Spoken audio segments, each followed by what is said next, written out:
नमस्कार सर्वांना, सासू सुनेची जोडी आज बनवणार आहे गुळाचं सरबत। ते गुळाचं सरबत कसं करायचं हे तुम्ही पुढे पाहू शकता।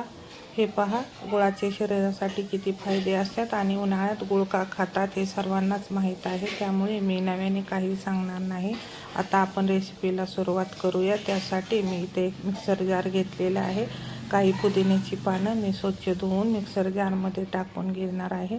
हे पाहू शकता, अशा प्रकारे स्वच्छ पाणी धुवून घेतलेले आहेत। आता याच्यामध्ये अर्धा चमचा जिरे घालून घ्यायचे आहेत। हे कच्चे जिरे आहेत, हे भाजलेले जिरे नाही आहेत। हे अर्धा चमचा जिरे टाकल्यानंतर अर्धा चमचा मीठ टाकायचं आहे। सेंधा नमकही तुम्ही टाकू शकता, पण माझ्याकडे नसल्यामुळे मी टाकलेलं नाही।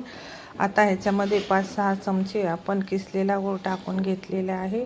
एवढ्या प्रमाणात आपण 2 ग्लास आरामात सरबत तयार करू शकतो। अशा प्रकारे आता गूळ घालून झाल्यानंतर ह्याच्यामध्ये 1 लिंबाचा रस आपण टाकून घेणार आहोत। लिंबाचा रस टाकल्यानंतर थोडंसं पाणी घालायचं आहे आणि ह्याची मिक्सरमध्ये फाईन पेस्ट बनवून घ्यायची आहे। हे पहा, थोडं पाणी घातल्यानंतर हे सर्व साहित्य एकदम बारीक वाटल्या जाईल, म्हणून पाणी घालून थोडंसं त्याला रस काढून घ्यायचा आहे। हे पहा, आता हे वाटण तयार झाल्यानंतर ह्याला आपण गाळून घेणार आहोत। आता ही गाळणीने गाळून झाल्यानंतर आपण ह्याला सर्व आपण छान चमच्याने हलवून ह्याच्यातला रस काढून घेणार आहोत आणि हा राहिलेला चौथा आपण फेकून द्यायचा आहे।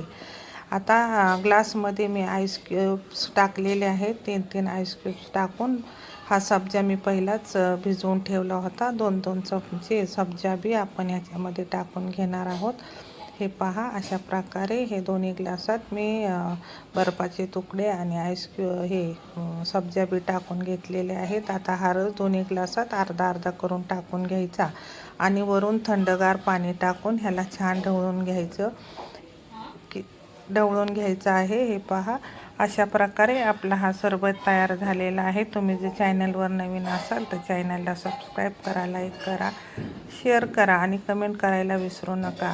पाहिली ना, किती सोपी रेसिपी आहे। तुम्ही नक्की हे करून पहा आणि मला कमेंटमध्ये सांगा कसा झालेला आहे सरबत। पाहू शकता, आपला सरबत तयार झालेला आहे। धन्यवाद।